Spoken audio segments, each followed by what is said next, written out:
Invitarlos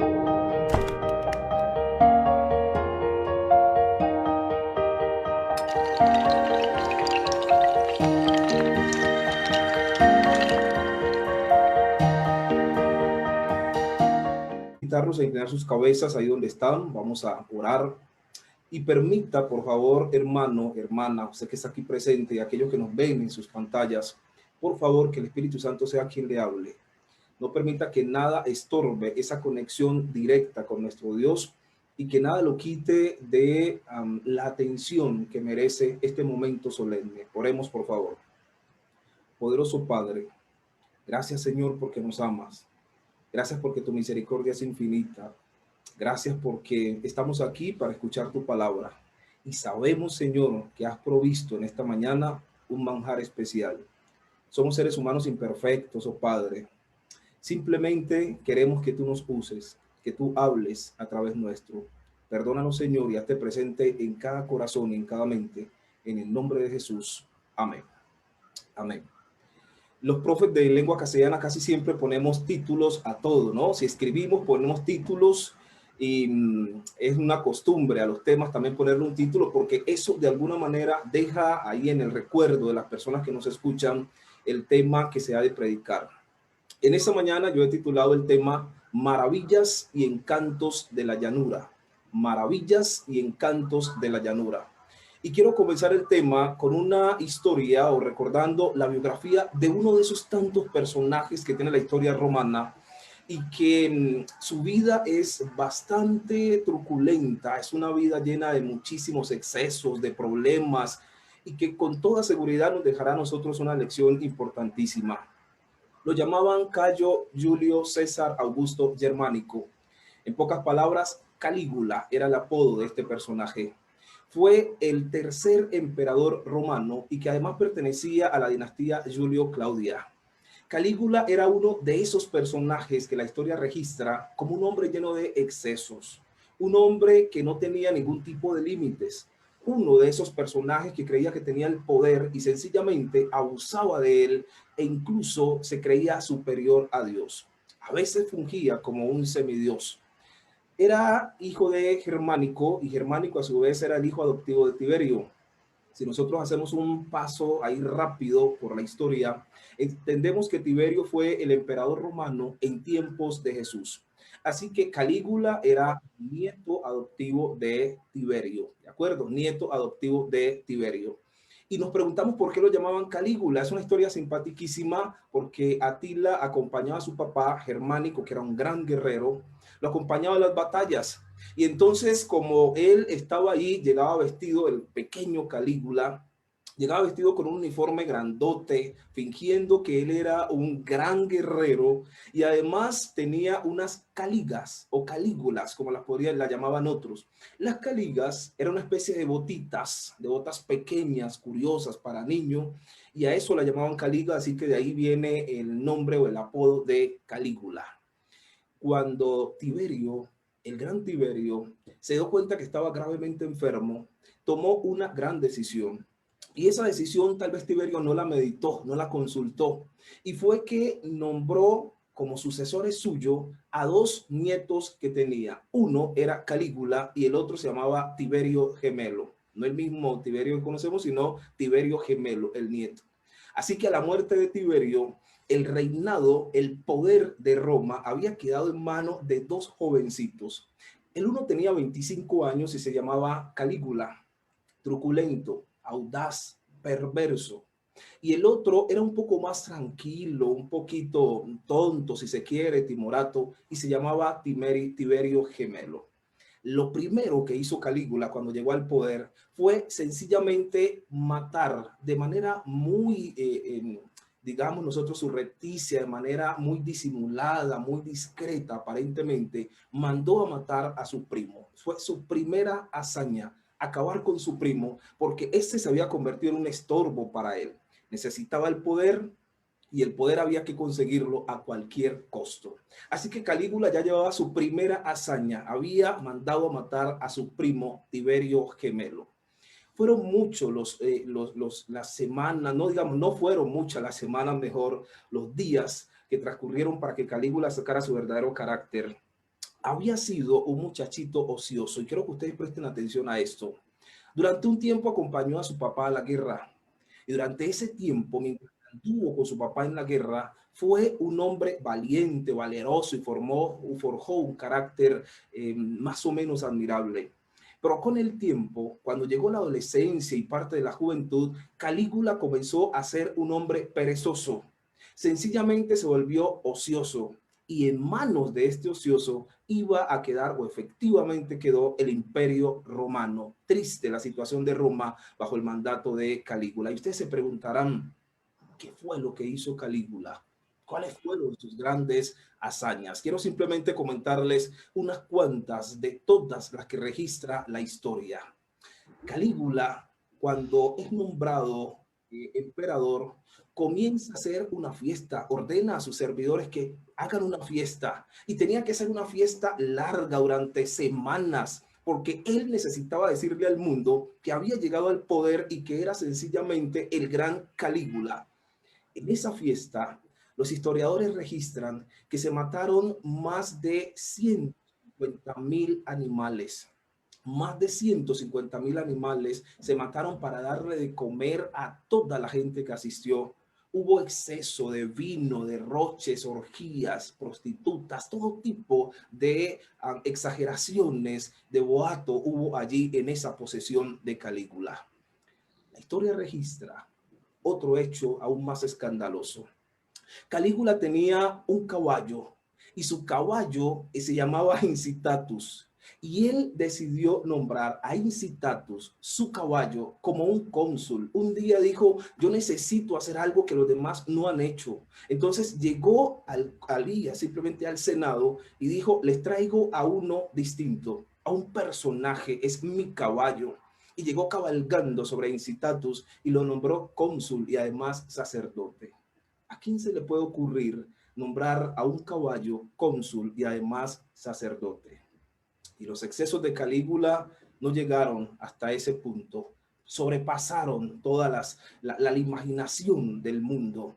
En algún momento robó la coraza de Alejandro Magno, que estaba además guardada en el Museo de Alejandría, y se alió simplemente a conquistar aparentemente el mundo. Se hizo dos barcos grandes, miren ustedes los excesos, se hizo dos barcos grandes y a esos barcos les mandó a poner el piso de mármol y entonces decía, estos van a ser mis palacios, yo voy a tener palacios flotantes y sencillamente lo que en ese momento no existía, que eran duchas de agua caliente y duchas de agua fría, Calígula se las mandó a poner, a instalar allí en esos barcos, porque él necesitaba quedar en la historia como un hombre célebre.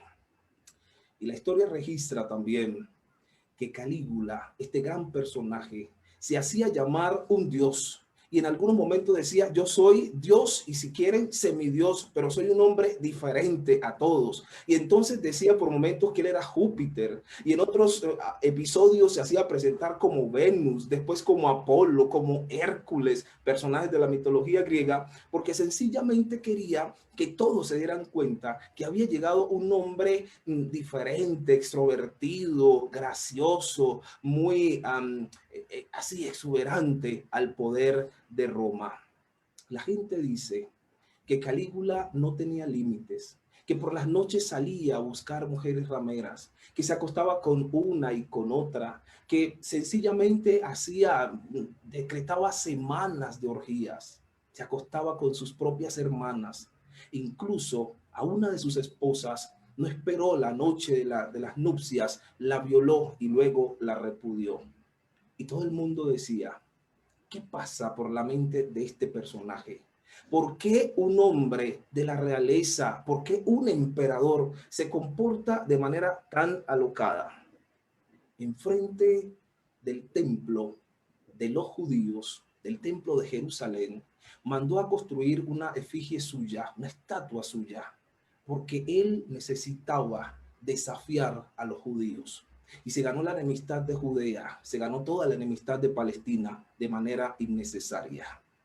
Pero como suele suceder en la historia, estos personajes que se precian de célebre, estos personajes que se atreven a desafiar a Dios, mueren de manera vergonzosa. Un día, en el Monte Palatino, Atila murió apuñalado por el hombre aparentemente más débil que tenía Roma.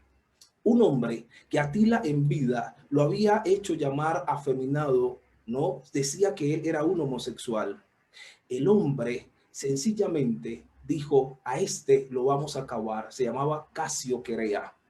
Estableció una trampa, urdió una trampa y Atila cayó, lo apuñaló y murió así, vergonzosamente, ese que se hacía llamar el gran Atila. Un hombre que por el ocio, por no estar haciendo nada, sencillamente cayó en el exceso. Y he repetido la palabra sencillamente varias veces de manera intencional para que ustedes vean cómo nosotros, de una manera casi que imperceptible, en forma sin que nos demos cuenta, podemos ir cayendo poco a poco en la degradación humana si a tiempo no recibimos una amonestación y no aceptamos esa amonestación. El tema de esta mañana, mis queridos hermanos y amigos, va directo al corazón y tiene un mensaje fuerte para todos. Casi siempre cuando alguien predica estamos pensando a quién le cae ese sermón. Tal vez a los jóvenes, tal vez a los niños. De pronto es un sermón predicado directo para los ancianos de la iglesia. No, el tema de hoy va para cada uno de nosotros y nos instará a reflexionar, a pensar en qué condición nos encontramos nosotros, cuál es nuestra naturaleza en este momento y hacia dónde vamos. Quiero invitarlos entonces a ir a la Biblia. Entramos en materia. Quiero que vayan, porfa, ahí donde estén, que nada lo distraiga. Busque conmigo el libro de Génesis, el capítulo 13. Génesis capítulo 13, versículo 1 en adelante. Génesis capítulo 13, versículo 1 en adelante. El libro de Génesis tiene una particularidad y es que fue escrito por Moisés. Y saben ustedes, hermanos, les cuento algunos detalles literarios. Moisés fue un hombre muy instruido. Recordemos nosotros que cursó sus estudios universitarios en justamente los claustros egipcios. Era un hombre que conocía de letras, de jurisprudencia, que conocía de política, que conocía de administración, era un estadista. Y Moisés conocía el estilo literario del momento. Entonces, encontramos nosotros que el libro de Génesis, los primeros capítulos, cuenta casi que de manera expositiva la creación y no se detiene en muchos detalles. Pero a partir del capítulo 10 en adelante, entra el elemento histórico y Moisés se vuelve muy poético. Detalla cada una de las precisiones, cada una de las minucias de los episodios porque tiene allí un mensaje profundo. Entonces nos detendremos nosotros en las minucias de ese tema, en las minucias del relato bíblico. Entremos ahora sí en materia. Génesis capítulo 13, versículos 1 en adelante. Yo voy a leer y quiero que ustedes sigan en sus casas el texto. Dice lo siguiente. Subió pues Abraham de Egipto hacia el Negev, él y su mujer, con todo lo que tenía y con él Lot. Y Abraham era riquísimo en ganado, en plata y en oro. Y volvió por sus jornadas del Negev hacia Betel, hasta el lugar donde había estado antes su tienda entre Betel y Ai, al lugar del altar que había hecho allí antes, e invocó allí Abraham el nombre de Jehová. También Lot, que andaba con Abraham, tenía ovejas, vacas y tiendas. Y la tierra no era suficiente para que habitasen juntos, pues sus posesiones eran muchas y no podían morar en un mismo lugar. Sigan el texto, versículo 7. Y hubo contienda entre los pastores del ganado de Abraham y los pastores del ganado de Lot, y el cananeo y el fereceo habitaban entonces en la tierra. Versículo 8. Entonces Abraham dijo a Lot, no haya, ahora altercado entre nosotros dos, entre mis pastores y los tuyos, porque somos hermanos. Y repito ese texto 8 del capítulo 13. Entonces Abraham dijo a Lot, no haya ahora altercado entre nosotros dos, entre mis pastores y los tuyos, porque somos hermanos. Entremos en los detalles del verso bíblico, todo lo que hemos leído allí del capítulo 13, desde el versículo 1 hasta el 8. Miren ustedes que la Biblia relata un episodio muy conocido, bastante conocido por nosotros porque tiene mensaje fresco. Abraham era riquísimo en gran manera. Tenía vacas, ovejas, bueyes, posesiones por doquier y además tenía siervos y siervas. Era riquísimo en gran manera y hay allí una aplicación en la cual quiero detenerme. No sé de dónde hemos sacado nosotros, mis queridos hermanos y quienes nos ven a través de sus pantallas, hemos sacado la idea de que el Señor no quiere a la gente rica. Si Abraham, primero no pertenecía directamente a la familia de Dios, sino que fue un hombre que lo sacó el Señor de Ur de los Caldeos, era un no creyente y además de no creyente era rico y rico en gran manera. Y el Señor lo llama con un propósito especial.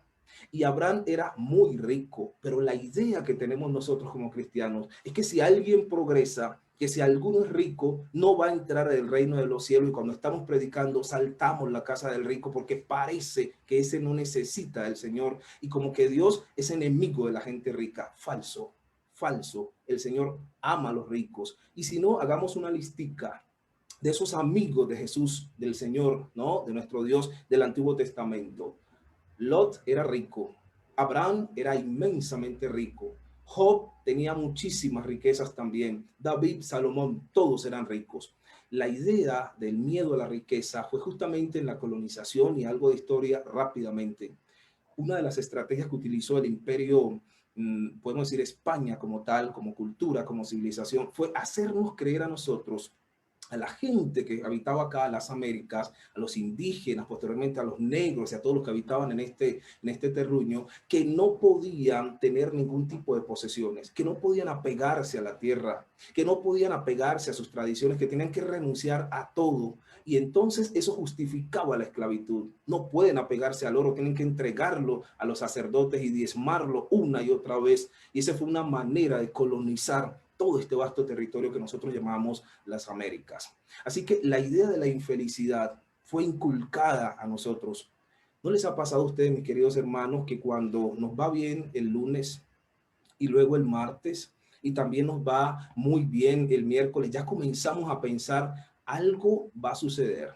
En algún momento se nos va a acabar la felicidad. De repente esto como que no está bien. Y si usted le cuenta a un amigo, mira, me gané, trabajé fuerte y me ascendieron, cuidado, le dice el amigo, cuidado, disfrútalo por ahora, porque en cualquier momentico se te acaba. Si de repente una señora dice, mira, estoy en embarazo y lo estoy disfrutando, disfruta ahorita, porque cuando llegue el momento del parto, ahí sí vas a saber qué es dolor. ¿Por qué esa necesidad de que seamos infelices? Esa es una herencia satánica, la idea de que no podemos ser ricos, que no podemos ser felices. Regresemos al texto. Dice que Abraham era inmensamente rico. Y además dice que Lot también era extremadamente rico. Muchos de los amigos del Señor lo eran. Se registra también que Abraham vino al altar e invocó el nombre de Dios. Abraham invoca el nombre de Dios para tomar una decisión tan decisiva en su vida como era esa, la de buscar un lugar donde vivir, donde instaurarse él y su familia. Pero la Biblia no dice que Lot haya orado, que haya hecho altar a Jehová para buscar dónde iba a vivir. La Biblia no registra ese episodio y si no lo registra, esa omisión de ese detalle, lo dice sí de Abraham, pero no de Lot. Ahí hay una importancia teológica que nosotros no podemos pasar desapercibida. Lot era un hombre que se dejaba llevar por la vista. No dice que Lot oró. Abraham actúa además como un pacificador y le dice a su sobrino, mira, te pongo a elegir, pero no puedo permitir que haya discusión, disputa entre nosotros porque somos hermanos, dice el texto bíblico. No puede haber disputa entre nosotros porque somos hermanos. Y la expresión porque somos hermanos también amerita una reflexión en nosotros. ¿Qué pasa? Que los cristianos a veces nos dedicamos a pelear entre nosotros. ¿De dónde ese espíritu demoníaco de buscar guerra con todo el mundo, de ver enemigos en toda parte? ¿Por qué a veces nos entra una desazón en la iglesia y hay una necesidad extraña en nuestras vidas de tener problemas con el uno y con el otro? ¿Acaso no somos hermanos? Abraham nos enseña que cuando hay discusiones entre los hermanos es necesario invocar el nombre de Dios y también es imperativo adoptar un espíritu pacificador. Abraham le dice, no haya discordia entre nosotros porque somos hermanos. Y sigue diciendo el texto en Génesis capítulo 13, versículos 10 en adelante. Sigan conmigo la lectura. Y alzó Lot sus ojos. Ya el tío le había hecho la propuesta, vamos a dividirnos. Y alzó Lot sus ojos y vio toda la llanura del Jordán, que toda era ella de riego, como el huerto de Jehová. No pierdan, por favor, vista de los detalles. Que toda esa llanura era además como el huerto de Jehová, como la tierra de Egipto en la dirección de Zoar, antes que destruyese Jehová a Sodoma y a Gomorra. El versículo 11 dice, entonces Lot escogió para sí toda la llanura del Jordán, y se fue Lot hacia el oriente, y se apartaron el uno del otro. No registra entonces que Lot había orado. Solo se registra que el patriarca alzó los ojos y escogió la llanura. Lot se dejó encantar por las maravillas de la llanura. ¿Cuántas veces nosotros permitimos que decisiones tan fuertes, tan fundamentales en nuestra vida sean escogidas simplemente por la vista? ¿Qué pasa con los hogares de la iglesia que tan pronto se destruyen? ¿Por qué, mis hermanos, nuestros proyectos personales se vienen a tierra tan rápido? ¿Y qué pasa que las elecciones que hacemos parece que al día siguiente damos un revés? ¿Será porque de pronto nos hemos dejado llevar solo por lo que está delante de nuestros ojos? Porque simplemente alzamos los ojos y escogemos, pero nos falta doblegar rodillas, nos falta clamar al Señor cuando llegan los momentos decisivos. Habrá muchos jóvenes que nos estén viendo en este momento. Seguramente muchos están conectados aquí y tienen allí en su cabeza pendiente grandes decisiones. ¿Con quién me voy a casar? ¿Dónde voy a vivir? ¿Cuál será la religión que escogeré? ¿Cuántos hijos tener? ¿Acaso voy a seguir en este trabajo? ¿Por qué no doblas rodillas y te olvidas de alzar tus ojos primero de rodillas? Porque allí es donde podemos alcanzar las grandes alturas. Pero Lot registra el texto bíblico que alzó sus ojos y se dejó encantar por las maravillas de la llanura. ¿Qué decisión debes tomar hoy? ¿Cuáles son los encantos que te seducen? ¿Has consultado con Dios? ¿Has doblado la rodilla para saber si el Padre aprueba lo que has de tomar, las decisiones que has de tomar? ¿Cómo ir a la llanura? El libro Patriarcas y Profetas nos describe de manera bellísima, poética, cómo era la llanura. ¿Qué fue eso que tenía Sodoma y Gomorra? ¿Qué había allá que sedujo la atención de Lot? Atención, insisto, a los detalles. Miren cómo lo narra Ellen White. Es bellísimo ese texto. Lo que dice, la más bella entre las ciudades del Valle del Jordán era Sodoma, situada en una llanura que era como el huerto de Jehová. Y esa comparación, ese símil que hace Ellen White allí es de una importancia colosal. Dice que Sodoma se parecía al huerto de Jehová. Y si Sodoma se parecía al huerto de Jehová, es porque era bellísima, sí, en gran manera. Y sigue diciendo, por su fertilidad y hermosura se parecía al huerto del Edén. Allí, en Sodoma, florecía la abundante vegetación de los trópicos. Allí, en Sodoma, abundaban la palmera, el olivo y la vid, y las flores esparcían su fragancia durante todo el año. Abundantes mieses revestían los campos, y muchos rebaños, lanares y vacunos cubrían las colinas circundantes. El arte y el comercio contribuían a enriquecer la orgullosa ciudad de la llanura. Y Ellen White insiste en los detalles. Los tesoros del oriente adornaban sus palacios y las caravanas del desierto proveían sus mercados de preciosos artículos. Con poco trabajo, ojo con esta cita, con poco trabajo mental o físico, se podían satisfacer todas las necesidades de la vida y todo el año parecía una larga serie de festividades. ¿Qué fue lo que vio Lot en Sodoma? ¿Qué fue eso que maravilló la vista del patriarca? ¿Quién no desearía irse para este lugar? Sodoma lo ofrecía todo. Era el lugar perfecto para pasarla bueno. Era atractiva a los ojos humanos, pero no lo era a los ojos de Dios. Mi hermano y mi querido joven, mi querido amigo, ¿cuál es tu llanura? Esa pregunta tenemos que hacérnoslas nosotros hoy. ¿Qué es eso que te atrae de la mujer que has de elegir? ¿Qué es eso que te atrae de la televisión, de las redes sociales, de las películas?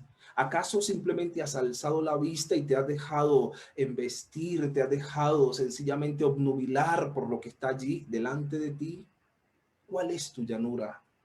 ¿Cuáles son los encantos que el diablo ha puesto en tu casa, en tu vecindario, en tu trabajo, en la universidad, en la calle, en tu tablet, en tu computador? ¿Qué es aquello que te tiene tan maravillado, tan encantado? Pero, ¿sabes? Tú mismo te has dado cuenta que aunque es una aparente maravilla, el Señor no lo aprueba, pero te tiene encantado. Miremos cada una de las características de Sodoma. Yo voy a mencionarlas despacito. ¿Cómo era Sodoma? Primero, era como el huerto de Jehová por su fertilidad y hermosura. Sodoma era fértil, allí todo florecía y además de ser fértil, era hermosa en gran manera. Sodoma. Segundo, las flores esparcían su fragancia durante todo el año. Es decir, Sodoma encantaba a los sentidos, no solo a la vista, sino también al olfato. Olía bien, era agradable, había perfume en Sodoma. Los tesoros del oriente adornaban sus palacios. Cuidado entonces con el sentido de la vista. El sentido de la vista, mis queridos amigos y jóvenes que me escuchan, que me observan en esta mañana, el sentido de la vista requiere de nosotros un blindaje, requiere de nosotros oración, requiere de nosotros que lo sometamos al Señor, porque por allí, por la vista, muchos hogares se están perdiendo, muchos jóvenes predicadores, muchos jóvenes que se preparan para servir al Señor, están menoscabando su vida. ¿Qué ves, querido amigo? ¿Qué es eso que cuando tus ojos los alzas te encanta, de maravilla? Quiero invitarlos a una primera decisión en esta mañana. Y esta primera decisión, usted le va a abrir su corazón al Señor y le va a decir esto que yo voy a mencionar acá. Por amor a mi Dios, prometo, si Dios no lo aprueba, no lo miraré, no lo pensaré, no lo haré. Voy a repetirlo. Por amor a mi Dios, prometo, si Dios no lo aprueba, yo no lo miraré, no lo pensaré, no lo haré. Si cada joven se promete hoy eso, si cada joven sencillamente piensa en cada decisión, en lo que ve con toda seguridad, el diablo no podrá hacer trono en nuestras vidas. Ahorita, mis hermanos, con esto de la virtualidad, ustedes saben la cantidad de adolescentes que se están perdiendo en las redes sociales, la cantidad de jóvenes cristianos que se están pervirtiendo a través de la pornografía. ¿Cuántos jovencitos, cuántos adultos, cuántos esposos están mancillando su casa por lo que han permitido que entre a través del sentido de la vista? Cuidado entonces con esto. Si Dios no lo aprueba, yo no lo miraré, no lo haré, sencillamente no lo pensaré. ¿Y cuáles eran las condiciones morales de Sodoma y de Gomorra? Escuchen ustedes cómo era Sodoma. Las caravanas del desierto proveían sus mercados de precios y artículos. Ellos, ahí, Sodoma era una especie de pasadizo y la Biblia registra que los pasadizos y los puertos son muy peligrosos. Uno de ellos que registra además y que el apóstol Pablo nos hace unas serias advertencias era Corinto. La Biblia registra en el Nuevo Testamento, el Pablo, dos cartas muy particulares, una a los hermanos de Corinto y la otra a los hermanos de Éfeso. Y uno se pregunta por qué Pablo le insistía tanto a los hermanos de Corinto y de Éfeso que cuidaran sus sentidos. Quiero hacer algo de historia. Corinto está ubicado en la Mesopotamia antigua y está ubicado en un lugar sencillo, un pasadizo, una especie de lugar equidistante donde la gente llegaba, los mercaderes llegaban ahí a hacer sus compras.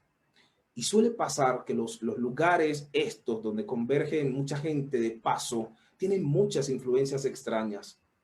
En Corinto se adoraba a Apolo. Había una aberración sexual muy marcada entre los jóvenes, entre las mujeres. Había prostitutas por doquier. Y Pablo amonesta a los hermanos de Corinto, cuidado con lo que ustedes están viendo, no ignoren lo que está pasando a su alrededor, cuidado con las conversaciones, con quienes se juntan en Corinto. Y los hermanos de Éfeso también tenían otro problema. En Éfeso estaba una de las grandes maravillas del antiguo Oriente y era el templo de Diana. El templo de Diana en Éfeso sencillamente convocaba a la gente. El templo de Diana convocaba a muchísimas personas que iban allá a adorar, y esa adoración tenía una particularidad.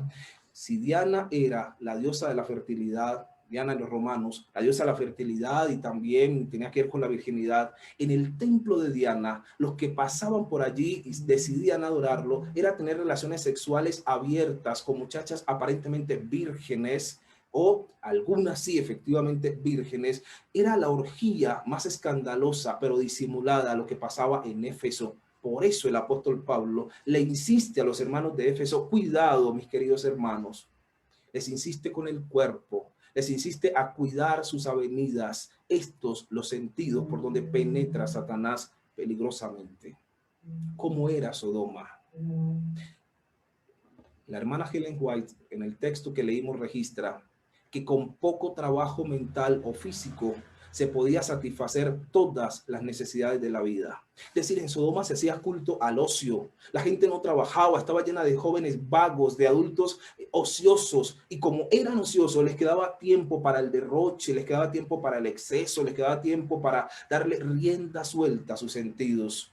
Además, en Sodoma, todo el año, eso me llenó de mucha estupefacción, todo el año parecía una larga festividad en Sodoma. Y yo me pregunto si eso se parece en algo a Colombia. Si acaso Colombia se parece en algo a Sodoma. Tenemos carnavales por toda parte, y a pesar de esta pandemia hay muchos lugares que están haciendo de todo para darle rienda suelta a sus festividades. El 3 de septiembre comenzó la fiesta de San Pacho en el Chocó, mi tierra hermosa. Y la gente está ahí a la expectativa, las personas están pendientes. Es una fiesta que va desde el 3 de septiembre hasta el 4 de octubre. Del 3 de septiembre al 3 de octubre hay fiesta de día y fiesta de noche. Y el 4 de octubre, un mes de fiesta, después de un mes de fiesta, la gente va y hace la procesión y se confiesa. Y la gente se pone en paz con San Pacho, con su santo. Y la gente cambia aparentemente su proceder después de un mes de excesos. ¿Qué pasa en tu vida, querido amigo y querido joven? ¿Cuáles son tus excesos? ¿Cuáles son esos encantos de tu trabajo? ¿Cuáles son los encantos que hay en tu casa, en tu vecindario? ¿Cuáles son los encantos de tu vida? Eso que tú sabes que te está mancillando, eso que tú sabes que está degradando tu carácter, pero lo sigues manejando porque crees que un día podrás soltarlo, porque crees tener el control de esa situación. Lot pensó lo mismo.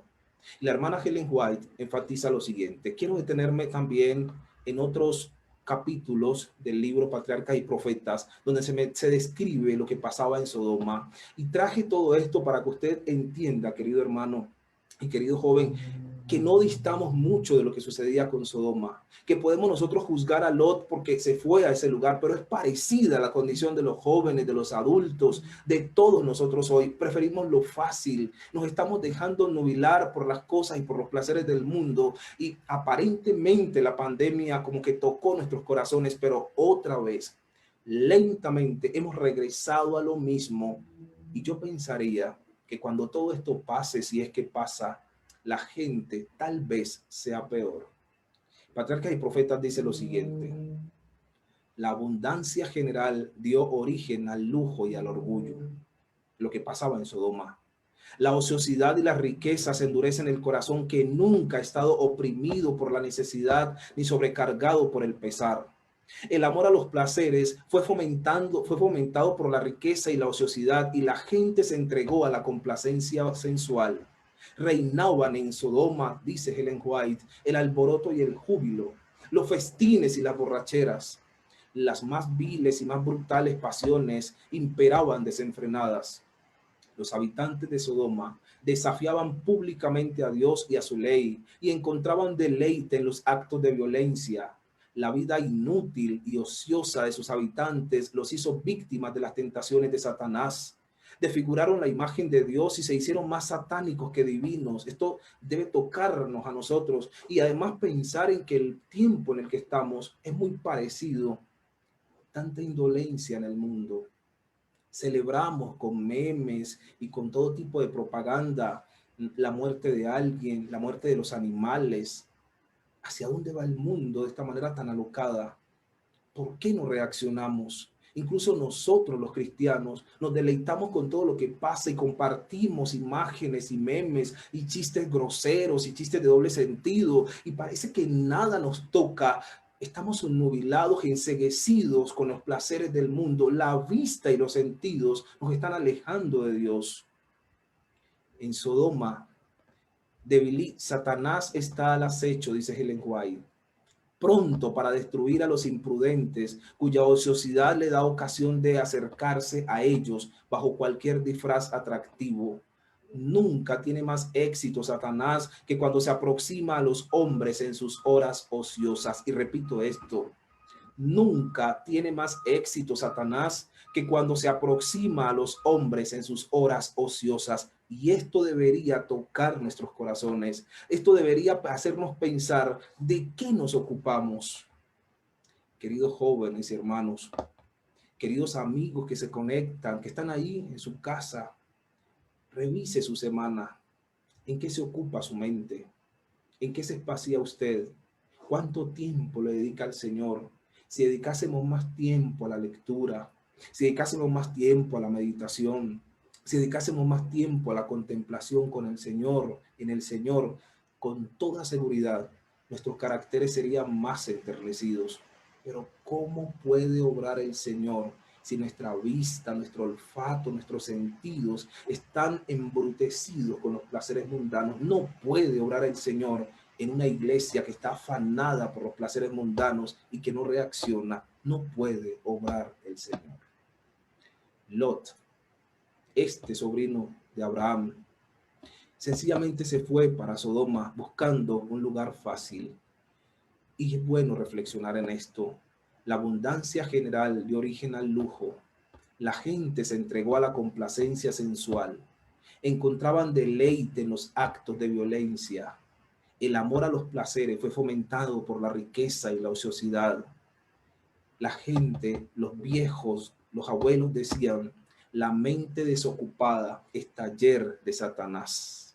La mente desocupada es taller de Satanás. Cuánta verdad en estas palabras de los viejos. Si no te ocupas en las cosas espirituales, te quedará tiempo para pelear con el hermano. Si no te ocupas en predicar, te quedará tiempo para criticar. Si no te ocupas en hablar de Dios, te quedará tiempo para hablar de los defectos ajenos. Si no te ocupas en predicar la palabra a tiempo y fuera de tiempo, entonces te quedará tiempo para que en tu corazón se anide el orgullo, la prepotencia. ¿Qué pasa con nosotros? ¿Qué pasa con la iglesia que día tras día parece que languidece? Algunos languidecen. La segunda decisión que quiero que nosotros tomemos hoy es prometerle al Señor que estaremos ocupados en lo bueno, que no daremos lugar al diablo. Estaremos ocupados en lo bueno, no daremos lugar al diablo. ¿Cuáles eran las condiciones religiosas de Sodoma? La hermana Ellen White registra que los habitantes de Sodoma desafiaban públicamente a Dios y a su ley. Desfiguraron la imagen de Dios y se hicieron más satánicos que divinos. Se habían vuelto sordos a los llamados del Señor. Y uno pregunta, ¿qué hacía Lot en ese lugar? ¿Qué hacía el varón de Dios en un lugar bajo estas condiciones? ¿Qué pasaba? ¿Cuáles eran esas maravillas y esos encantos que lo habían enceguecido, que poco a poco habían debilitado su carácter? El hombre que antes era fuerte, el hombre que antes era viril, ahorita se sentaba a comer con escarnecedores. Las últimas citas, libro de Génesis, el capítulo 14, versículo 1 en adelante. Génesis capítulo 14. Quiero que reflexionemos en esto ya en la parte final de nuestro tema. Génesis capítulo 14, versículo 1. La Biblia enfatiza en lo que pasaba con Lot. Y yo quiero que usted cuando lee estos textos piense en su vida personal. No piense en el hermano, sino en usted. Y pregúntese, ¿acaso soy como Lot, que prefiero la vida fácil y mi vida espiritual se debilita y no reacciono? Lo que dice el texto, Génesis capítulo 14, versículo 1.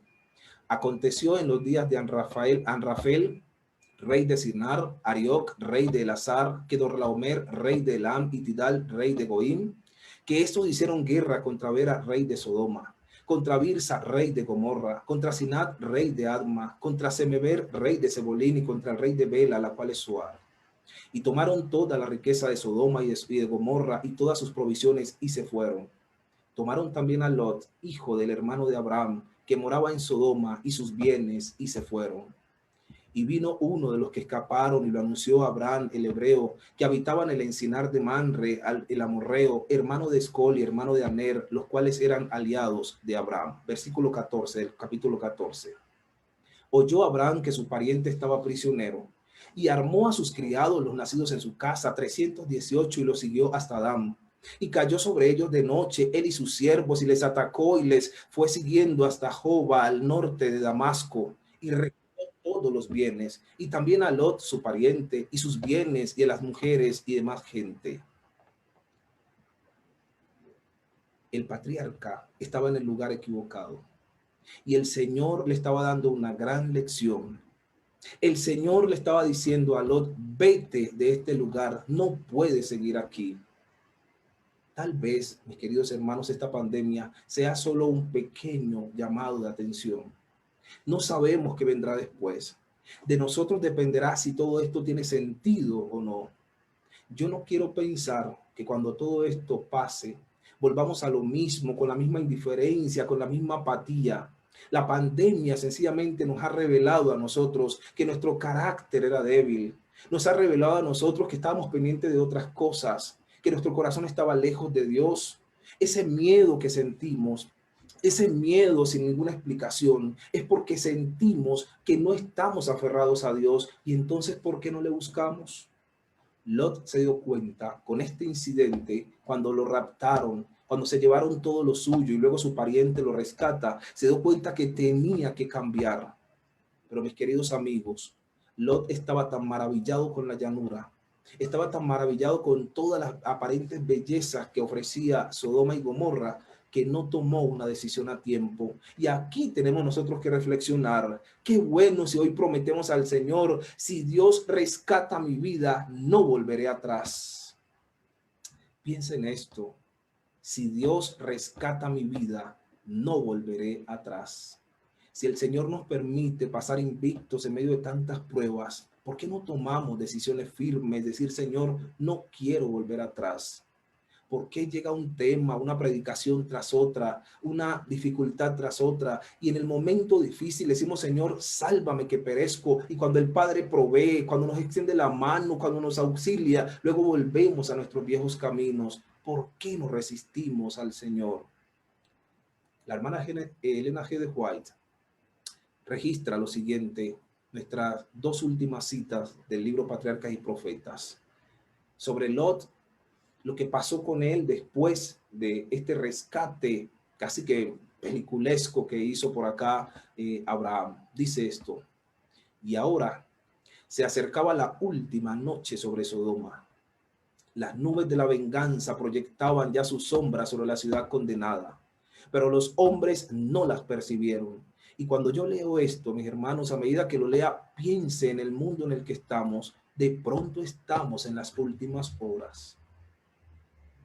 Es posible que nosotros hoy nos encontremos en los momentos finales de la historia. No es posible, no nos encontramos en los momentos finales de la historia, pero seguimos maravillados por la llanura. Y la hermana Helen White nos tiene una advertencia, la misma que le hizo a Sodoma. Dice esto: las nubes de la venganza proyectaban ya sus sombras sobre la ciudad condenada, pero los hombres no las percibieron.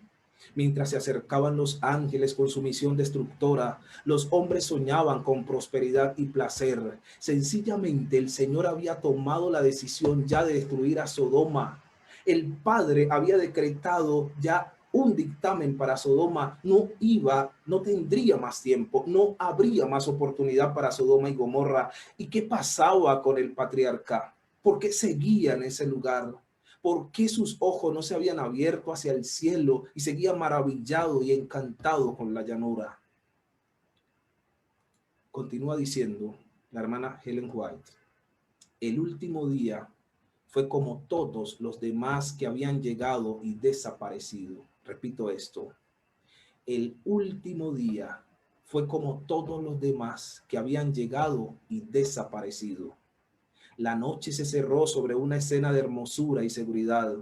Los rayos del sol poniente inundaron un panorama de incomparable belleza. La frescura del atardecer había traído fuera de las casas a los habitantes de la ciudad, y las muchedumbres amantes del placer se paseaban gozando de aquel momento.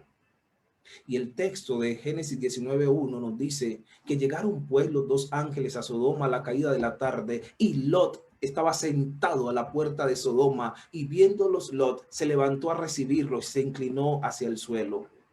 Y sigue diciendo: pero antes que se acostasen, rodearon la casa a los hombres de la ciudad, los varones de Sodoma, todo el pueblo junto, desde el más joven hasta el más viejo.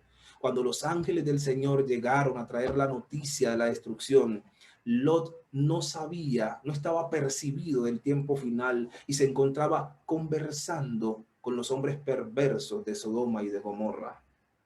Lot no había entendido que el tiempo final se había acercado. Y usted y yo, mi querido amigo y hermano, hemos comprendido que estamos en el tiempo final. Hemos sentido la premura del tiempo. Hemos sentido nosotros la rapidez. Hemos sentido temor por nuestra vida espiritual. O de pronto, así como el patriarca, estamos enceguecidos, obnubilados con las maravillas y los encantos de esta llanura. Tal vez nos hemos llenado de muchísimos planes. Eso no está mal, que el Señor nos encuentre trabajando. Pero piense usted si sus planes son solo terrenales. Piense si ha hecho planes de predicar la palabra con más fuerza. Piense si ha hecho planes de levantarse de esa vida mediocre. Piense si ha hecho planes para dejar los vicios, las atracciones, las desviaciones, los problemas.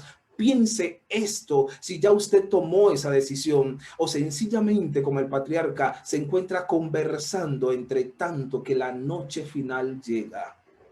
El Señor quería que Lot se encontrara percibido y Dios le dio una oportunidad y vinieron los ángeles y sencillamente lo sacaron.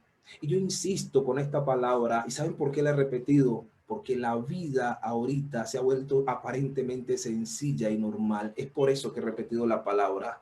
Todo nos parece normal y sencillo. Es la palabrita de los adolescentes. Mis alumnos todo el tiempo dicen: profe, normal. Y mueren personas y hay desviaciones y resulta que quieren casar a personas del mismo sexo y el mundo se aproxima a una debacle y todo es normal, es sencillo. Nos acostumbramos a esta situación y así como el patriarca Lot, estamos enceguecidos por la vista, por lo que pasa a nuestro alrededor, pero pocas veces hemos permitido que el Señor nos toque.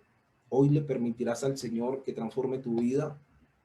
Le permitirás al Señor que esta última amonestación, no sabemos si en tu vida o en la mía, sea el último sermón que habrás de escuchar. Dejaremos pasar esta oportunidad para ponernos a cuenta con el Señor. La última cita dice lo siguiente: patriarcas y profeta, pero la misericordia, tanto tiempo despreciada, al fin cesó de interceder por ellos. Yo repito esto: pero la misericordia, tanto tiempo despreciada, al fin cesó de interceder por ellos. Los habitantes de Sodoma habían pasado los límites de la longanimidad divina, el límite oculto entre la paciencia de Dios y su ira. Los fuegos de su venganza estaban por encenderse en el valle de Sidín. ¿Y qué pasaba con el patriarca? ¿Por qué Lot no se aproximaba? ¿Por qué Lot no se apresuraba? ¿Por qué Lot seguía encantado con la llanura? El Señor lo sacó de ese lugar. Su esposa estaba tan encantada con Sodoma que volteó y ahí quedó convertida en estatua de sal. El Señor lo sacó y le dijo: ve, escapa por tu vida, vete a ese lugar. Y Lot eligió irse para otro y allí con sus hijas. Ellas lo emborracharon, tuvieron relaciones sexuales con su propio padre. Y de esto salieron dos naciones perversas. Tal vez Lot en el último momento de su vida entendió que él necesitaba perderse de las maravillas y los encantos de la llanura, pero escapar por su vida. El llamado final del Señor, el llamado final del Padre en esta mañana es este: Génesis capítulo 19, versículo 17. Quiero que ustedes lo busquen conmigo en este último momento. Génesis capítulo 19 y el versículo 17. Hoy el Padre quiere amonestarnos a nosotros. Hoy el Señor tiene una advertencia fuerte para su iglesia, una advertencia para jóvenes, para niños, para adultos, para los que estudian este ministerio, para los maestros, para todos. El Padre tiene un mensaje poderoso en esta mañana. Génesis 19, 17 dice lo siguiente: y cuando los hubieron llevado fuera, dijeron: escapa por tu vida. Los ángeles del Señor tomaron a Lot de la mano, lo sacaron de ese lugar perverso, lo sacaron de las maravillas y el encanto de la llanura y le dieron a él además una orden taxativa, imperativa, urgente, que decía: escapa por tu vida, no mires tras ti, ni pares en toda esta llanura, escapa al monte, no sea que perezcas. Y yo lo repito: y cuando los ángeles hubieron llevado fuera a Lot, dijeron: escapa por tu vida, no mires tras ti, ni pares en toda esta llanura, escapa al monte, no sea que perezcas. Mi querido amigo y hermano, la misericordia de Dios tiene un límite. No mires atrás, y mirar atrás implica el pasado. No mires atrás tus luchas, tus dificultades, lo que antes eras, con lo que has venido luchando. Escapa hoy por tu vida. No permitas que las maravillas de este mundo nos enceguezcan y nos alejen del Señor. La misericordia del Señor tiene su límite. La noche triste llegó para Sodoma. La noche de la decisión final llegó para Sodoma y el patriarca no estaba preparado, porque los encantos y las maravillas de la llanura tenían su corazón endurecido y envilecido. Cuando el amigo del barrio nos invite a pecar, huyamos al monte. Cuando en el trabajo nos hagan una propuesta indecente, huyamos al monte. Cuando el peligro aceche en internet, huyamos al monte. Cuando nos vengan las tentaciones, tenemos que huir y escapar por nuestra vida. No es hora de negociar con el pecado. No es hora de contemplar las maravillas y los encantos de la llanura. No es hora de sacar excusas banales. Es momento de huir. Hay pecados, hay batallas que solo se ganan huyendo. Y una de esas, mis queridos jóvenes, son las batallas sexuales. José, nos enseña en la escena con la esposa de Potifar que no se puede comenzar a dialogar con el pecado, hay que huir de él. La batalla contra el pecado no se gana enfrentándolo, porque nosotros somos débiles, se gana huyendo de ella y cayendo luego de rodillas ante el Señor. Escapa por tu vida. Mi llamado final es para que todos los que me escuchan, los que están aquí conectados y aquellos que se encuentran allí en sus casas y que lo ven a través de Facebook o cualquier otra plataforma, el Señor ha dictado para nosotros hoy una sentencia.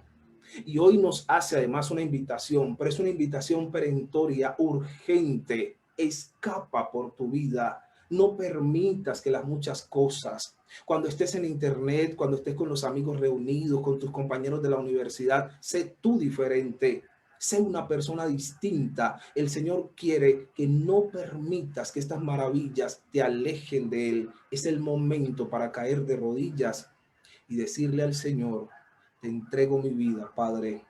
Te entrego todas mis debilidades, te entrego mis luchas, mis flaquezas, te entrego, Señor, esto que no he podido sacar de mí, esto con lo que he venido batallando durante tanto tiempo, lo entrego en tus manos, oh Padre. Huyo al monte, escapo por mi vida. Vamos a orar. Y quiero que mientras oro, usted abra su corazón al Señor y le diga: Padre, te entrego mi vida llena de tantos pecados. No hay ninguno mejor que otro. Usted y yo somos igual de pecadores. Pecamos de manera distinta, tal vez, pero somos pecadores. Si puede, arrodíllese allí donde está. Saca un tiempo y vamos a orar con calma. Vamos a orar con calma. Y permita que el Señor toque su vida. Olvídese de quién es.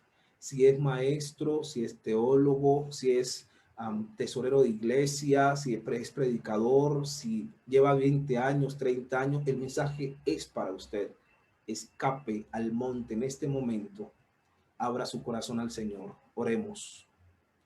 Querido Padre, gracias, Señor, porque nos has hablado. Gracias porque tu inmensa misericordia has traído un mensaje para la iglesia. Gracias, Señor, porque ya no pensaremos que las cosas difíciles que pasan en la vida son normales. No es normal, oh Padre. Señor, no queremos acostumbrarnos al pecado. No queremos acostumbrarnos, Señor, a pecar un día y otro, a insistir en nuestras mismas luchas. Queremos levantar cabeza, Señor. Queremos ser distintos, renovar pacto contigo. Transforma nuestras vidas. Querido Dios, es posible que en este momento alguno de los amigos que nos acompañe se encuentre luchando con una enfermedad. Libéralo, Padre. Es posible que alguien se encuentre luchando, Señor, con las tentaciones que han llegado por la vista, por el tacto, por el olfato, por el oído. Tú lo sabes, oh Dios, cuáles son nuestras cuitas. ¿Nos dejarás solos, Señor? Y cuando lleguen las noches tristes, los momentos difíciles, te apartarás de nosotros. Pero si tú prometiste, Señor, que sería nuestro amparo y fortaleza, si tú prometiste que estarías con nosotros, si tú prometiste que encomendaríamos nuestro camino a ti, que tú tendrías misericordia, si tú prometiste, Señor, que nos resguardarías, si tú prometiste, oh Padre, que en medio de las dificultades aderezarías mesas delante de nuestros angustiadores y nos harías, Señor, victoriosos. Padre, reclamamos la victoria. No queremos solamente contar los milagros que hiciste en Sodoma, los milagros que hiciste, oh Padre, en Abraham, en David, en tantos otros del Antiguo Testamento. Queremos contar nuestros propios milagros en nuestras vidas. Transfórmanos, Señor. Por favor, no nos dejes, oh Dios. Y finalmente te decimos gracias. Gracias porque nos has escuchado. Gracias porque allí el amigo que nos está viendo en este momento ha sentido el toque del Espíritu Santo. Gracias, oh Padre, porque a mí me has tocado a través de esta palabra. Gracias porque a los niños, a los jóvenes, a los adultos le has dicho hoy: no permitas que las maravillas y los encantos de este mundo falaz te dejen nubilar y te hagan perder el cielo. Queremos morar contigo, Señor. Ven pronto, Padre, pero antes prepáranos, Señor, para ese encuentro glorioso contigo. Queremos darte la bienvenida e irnos a morar contigo hacia la eternidad. Gracias, Señor, porque nos escuchas, porque tu poder es infinito, porque tu misericordia es grande y porque hoy nos das una nueva oportunidad. La aprovecharemos, Señor.